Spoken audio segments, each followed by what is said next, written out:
ফেসবুকের profile photo কিভাবে change করতে হয় তো আমরা এই ভিডিওতে জানবো। তো ভিডিওটি শেষ পর্যন্ত দেখার জন্য আপনাদেরকে অনুরোধ জানাচ্ছি।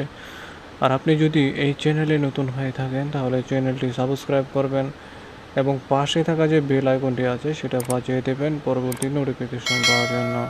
তো প্রথমত এই কাজটি করার জন্য আমাদেরকে যে কাজটি করতে হবে সেটা ব্রাউজার ওপেন করে নিতে হবে। যে কোনো একটি ব্রাউজার ওপেন করে নিতে হবে।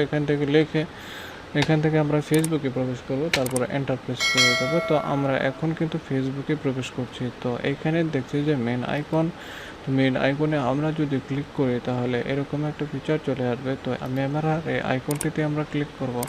এখান থেকে ডিফল্ট কিছু ছবি আমরা দেখতে পাচ্ছি। চাইলে কিন্তু এখান থেকে আমরা আমাদের যে পূর্বে যে আপলোডকৃত ফটোগুলির থেকে কিন্তু আমরা প্রোফাইল ফটো বানাতে পারি। তো আমরা এখানে যদি ডবল ক্লিক করে দিই মাউস দিয়ে তাহলে কিন্তু এটা সিলেক্ট হয়ে যাবে।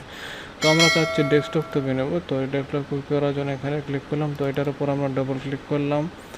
ডবল ক্লিক করার পর এখান থেকে দেখুন আমরা যদি মাউস দিয়ে এইভাবে এদিক সেদিক নাড়াতে পারি। তো আমরা এখান থেকে জুম করে দেব। জুম করার পর তো আমরা এইখানে জুম করার পর তো এখান থেকে আমরা সেভে দিয়ে দেব।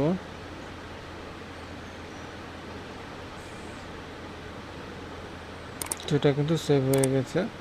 তো ভিডিওটি আমি এখানে তো আমাদের কাজ কিন্তু শেষ হয়ে গেছে। তো ভিডিওটি এখানেই শেষ করব। তো ভিডিওটি শেষ পর্যন্ত দেখার জন্য আপনাদেরকে ধন্যবাদ জানাচ্ছি। আর চ্যানেলটি সাবস্ক্রাইব করবেন এবং পাশে থাকা বেল আইকনটি বাজিয়ে দেবেন পরবর্তী নোটিফিকেশন পাওয়ার জন্য।